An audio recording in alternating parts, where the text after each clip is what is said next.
નિખુંજ ડોંગાનો જે રોલ છે શું છે, જે રીતે જયરાસિંહ અને અનિરુદ્ધસિંહ જાડેજાનો દરબારના સમાજમાં જે રોલ છે કે બાહુબલી, એવો નિખિલભાઈ ડોંગાનો રોલ છે. ઈ પણ બાહુબલી. નિખિલભાઈ ડોંગા પણ મરદના ફાડિયાની જેમ પાટીદારો માટે તેને જંગ લડી રહ્યા છે એવું પાટીદારો માને છે. એની ઉપર અનેકો કેસ થયા છે. કેસ થવો એ ગોંડલમાં મને લાગે ત્યાં સુધી આપણે ચર્ચા કરીએ ને ગોંડલમાં ફેર છે. ત્યાં જેટલા કેસ થાય એ ઇનામ છે એમ કે તો હાલે એવું છે. તો નિખિલ ડોંગા ઉપર પણ દુનિયાભરના કેસ તો છે, પણ એ લડે છે ને એનું પોતાનું એક મંડળ છે. નામ જ એવું છે બુદ્ધિપૂર્વક, યુદ્ધ એજ કલ્યાણ. તમે કહો છો કે ભાઈ વિનુભાઈ સિંગાલાની મર્ડરનું એમાં જયરાસિંહ ઉપર આપને જાણ ખાતર બેન, 30-40 વર્ષ પહેલા ગોંડલમાં રાજવાડી નામે 90 વીઘાની એક જમીન જે છે સ્વામિનારાયણ સંપ્રદાયને, જે અત્યારે અક્ષર મંદિર છે સ્વામિનારાયણ સંપ્રદાયનું, એના એક સાધુ છે નિર્મળ સ્વામી અને બીજા હતા એ ગુણાદિત્ય સિંહ નામના 2 વ્યક્તિઓને એ જમીન જે છે 90 વીઘા જમીન રાજવાડીની, એ વિક્રમસિંહ રાણા એને પેલા વાવવા આપી હતી. પછી વિક્રમસિંહભાઈએ કહેવાય છે કે યા તો લઈ લીધી યા કબજો કર્યો, બેમાંથી એક જે હોય તે. હવે તમે જુઓ ક્યાં પ્રકરણ આખું ફંટાય છે કેવું. એ જમીન 90 વીઘા છે. એ પછી સ્વામિનારાયણ સંપ્રદાયના સ્વામીથી માંડીને બેએ એમ નક્કી કર્યું હવે જમીન આપણે પાછી લેવી. તો પાછી લેવી એટલે સિંહના મોઢામાંથી માંસનો લોચો કાઢવા જેવું હતું. વિક્રમસિંહ રાણા પાસેથી જમીન સીધી રીતે તમે લઈ શકો એમ હતા નહીં. એટલે એને શું કર્યું, એ લોકોએ બુદ્ધિપૂર્વક ભારતીય જનતા પાર્ટીના જે તે સમયના નેતા લાલજીભાઈ સાવલિયા એને દસ્તાવેજ કરી આપ્યો. લાલજીભાઈ સાવલિયા રાજકોટના હતા. એને જમીનનો દસ્તાવેજ કરી આપ્યો. એટલે લાલજીભાઈ દસ્તાવેજનું ગુજરાતી હું કે આ જમીન હું ટૂંકમાં વિક્રમસિંહ પાસેથી પાછી લેવડાવી દઈશ, એ મારી ક્ષમતા છે, મને મારા નામે કરી દો એમ. હવે એ લાલજીભાઈએ સાવલિયાએ લઈ લીધી અને એમાં જે તે સમયે હવે ખાલી કરાવવું તો કેમ કરાવવું, સામે વિક્રમસિંહ રાણા હતા, એનો પણ દબદબો હતો, એક્સ આર્મી મેન હતા, તો કઈ કમ તો હતા નહીં. કરવું શું? એટલે વિનુ સિંગાલા ક્યાંથી ચિત્રમાં, રાજકોટમાં ઉપસી રહેલા નેતામાંના એક હતા. ડેરિંગ હતું એની પાસે, કલેજુ હતું.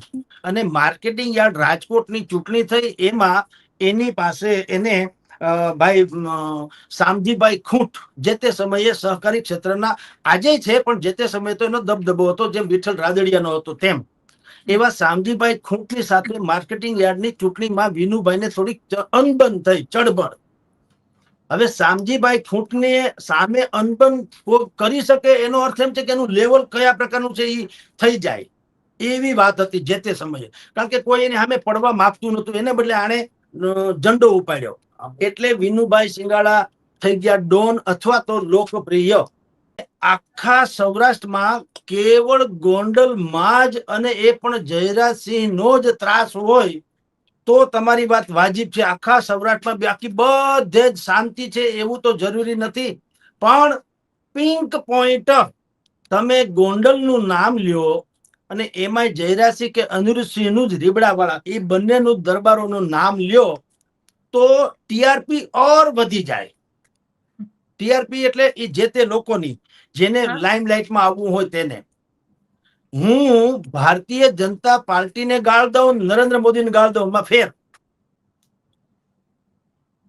કારણ કે મોદીને ગાળ દેવાથી જે એને તો એક્શનનું રિએક્શન કરવું હોય કરે, પણ મારું સ્તર થોડુંક એમ કે વધી જાય. મોદીને ગાળ દીધી એટલે એ સ્તર તમે જોઈ લ્યો.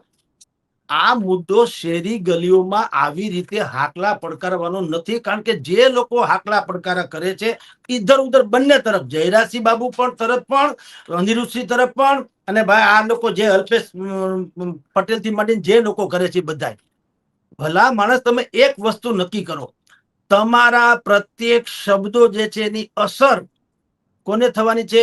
ગોંડલ આસપાસ, ગોંડલમાં અને ગોંડલ આસપાસ રહેનારા પાટીદારોમાં અને દરબારોમાં.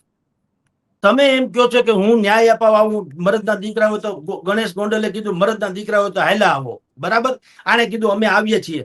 કોઈએ એમ નથી કીધું કે ગોંડલમાં કોઈએ આવવું નહીં. તમારે ઝઘડો કરવો હોય, ન્યાય કરવો હોય તો, અથવા તો તમારી ત્રેવડ હોય તમે મારા સામે આવતા રહ્યો, એમ તમે એ બંને તરફ બોલવામાં આવે છે.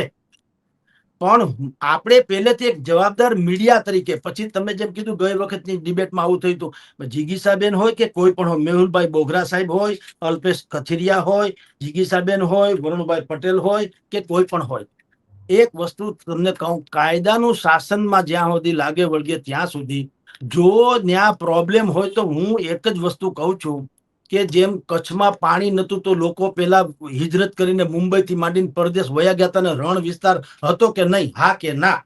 પછી હવે ત્યાં સ્થિતિ સારી થઈ ગઈ, લોકો પાછા કમબેક થયા કે નહીં, હા કે ના? એમ ગોંડલમાં ધારો કે તમે જેમ કહો છો એમ, મેં પેલા તે દિવસે કીધેલું, બધાને જેને જે કેવું, હું એમ કહું છું કે આની ધાક ને શાક છે, એમાં કોઈ શંકા નથી, પણ એ ઇતિહાસ એટલો બધો ખતરનાક છે કે તમે ઇતિહાસ જાણો તો ખ્યાલ આવે કે આ બધું જ શું ભસ્માસુર જેવું થયું છે. ખબર ન હોય તો હું તમને બેન કહી દઉં, પરિસ્થિતિ આ 30-40 વર્ષથી ચાલે છે. એક જમાનામાં તો જયરાસિંહનો યા તો જન્મ નતો અથવા તો અત્યારે જે જયરાસિંહ આપણે જોઈએ છે એવાય નતા. રીબડાના મહિપતસિંહ બાપુના ડંકા વાગતા હતા, જગત આખુમાં કોઈ ના પાડવું મને કે રીબડામાં મહિપતસિંહ બાપુના ડંકા વાગતા હતા, જે ડંકા ઇન્વર્ટેડ કોમામાં વાગતા હતા. એનો આસપાસના એટલા વિસ્તારમાં ત્યાં રહેનારા તો પાટીદારો છે.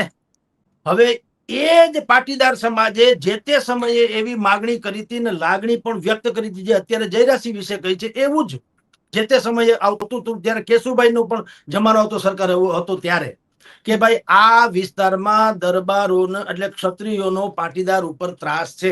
2-3 પ્રકારના ત્રાસ હતા, ખાલી ક્ષત્રિયોનો નહીં. એક ક્ષત્રિયોનો હતો, બીજો એટ્રોસિટીના કેસ ત્યારે બહુ થતા હતા, એટ્રોસિટીના. પછી કેશુભાઈને રજૂઆત કરવામાં આવી કે ભાઈ આમાંથી પણ અમને બચાવો, અને બાકીની 2 કોમ જે છે એના ઉપર પણ ફરિયાદો બહુ થતી હતી. સાચું ખોટું રામ જાણે, પણ આહિર ને ભરવાડ સમાજની વિશે પણ ફરિયાદો થતી હતી, અખબારોના પાનામાં અંકિત છે.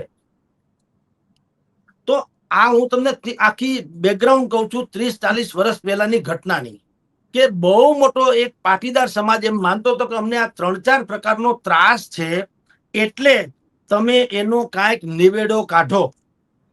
એટલે ભારતીય જનતા પાર્ટી એનો રાજકીય નિવેડો કાઢવો શરૂ કર્યો અને પ્રગટ થયા જયંતિભાઈ ઢોલ. જે સહકારી અગ્રણી હતા, અત્યારે નાદુરસ્ત તબિયતને કારણે ક્યાંય લાઇમલાઇટમાં નથી હતો, તો આપણી વચ્ચે અહીંયા મિટિંગમાં નથી આવી શકતા, પણ જયંતિભાઈ ઢોલ એનો એક જમાનો હતો.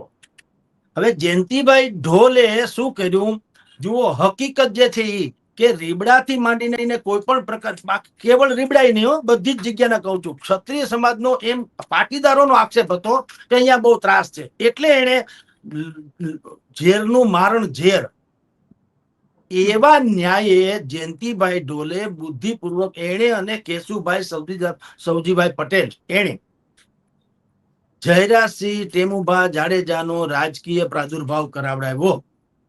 જેસો તૈસા વાળી સમજો, જયરાસિંહ જાડેજા ત્યારે બિલકુલ યંગ હતા. ઉદ્દેશ શું હતો? જેસો કો તૈસા કરવાનો. એટલે હું તમને કહું, ઇતિહાસ જે છે ને એ ભૂંસી શકાતો નથી. નવો ઇતિહાસ રચવો હોય તો ખોતરવાની જરૂર નથી, રૂજ વાળવાની જરૂર છે. જયરાસિંહ આવ્યા, અત્યારે રમેશ ધડુક જે લેવાત પાટીદાર છે ને ભારતીય જનતા પાર્ટીમાં, જયરાસિંહ હારે સારામાં સારા સંબંધ છે. તમને નિખુલ ડોંગાનો જે રોલ છે શું છે,